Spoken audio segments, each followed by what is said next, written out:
Hello everyone, and welcome to History of the Ancient World. Today, we're journeying back in time, over 4,500 years, to the land of the pharaohs.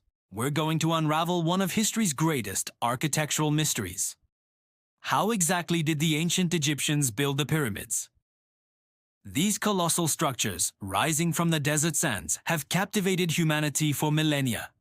They are tombs, monuments to eternity, and a testament to human ingenuity.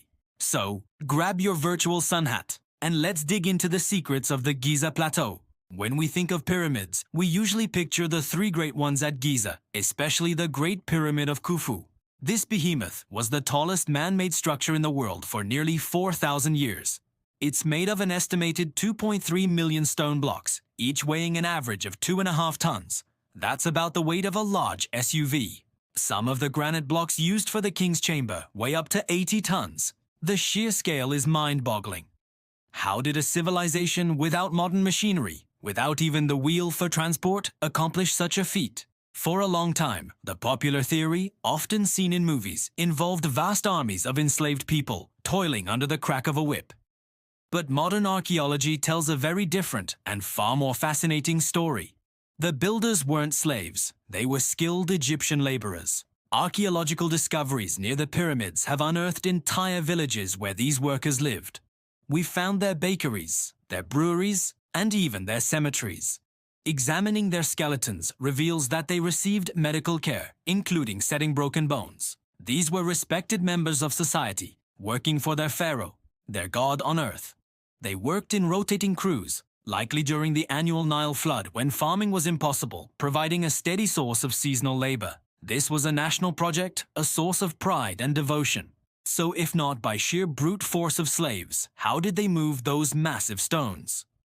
The first step was quarrying. Most of the limestone blocks came from quarries right there on the Giza Plateau.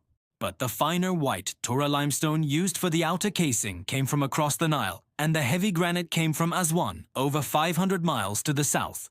The Egyptians were masters of stone cutting. They would carve channels into the rock, insert wooden wedges, and then soak the wedges with water. As the wood expanded, it would crack the stone along the desired line. It was a slow but incredibly effective method. Getting the blocks from the quarry to the pyramid was the next monumental challenge. For the stones from Aswan, they built enormous barges to float them down the Nile. Recent discoveries, like the Diary of Merer, an ancient papyrus logbook, give us a first-hand account of this process. Merer was an official in charge of a team of boatmen, and he details their trips transporting limestone blocks to Giza. They even constructed a system of canals and an inland port that brought the water and the barges right to the base of the pyramid complex. Once the stones arrived on site, how did they get them up the rising structure? This is where the debate really heats up. The most widely accepted theory involves ramps. But what kind of ramp?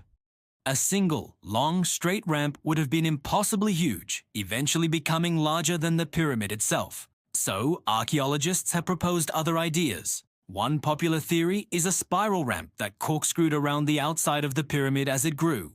Another suggests an internal ramp system, zigzagging up within the core of the structure. This internal ramp theory is gaining traction, as it would explain some anomalies found during thermal scans of the Great Pyramid, and would have been far more efficient to build. Regardless of the ramp's shape, the workers still had to drag the stones. How did they reduce the friction? An ancient tomb painting provides a clue. It depicts a large statue being moved on a sledge, with a man in front pouring liquid onto the sand. For years, people thought this was just a ceremonial gesture, but experiments have shown that wetting sand in just the right amount makes it firm and dramatically reduces the pulling force needed. It's a simple but brilliant piece of physics that the Egyptians understood perfectly. They used sledges, wet sand, and sheer organized manpower. Teams of men, pulling in unison, could haul these multi-ton blocks up the ramps. As they built upwards, the precision was astounding. The base of the Great Pyramid is almost a perfect square, with the sides aligned to the cardinal points of the compass with an accuracy that is astonishing even by today's standards. The outer casing stones were polished to a gleam and fitted so tightly together that you couldn't slip a knife blade between them.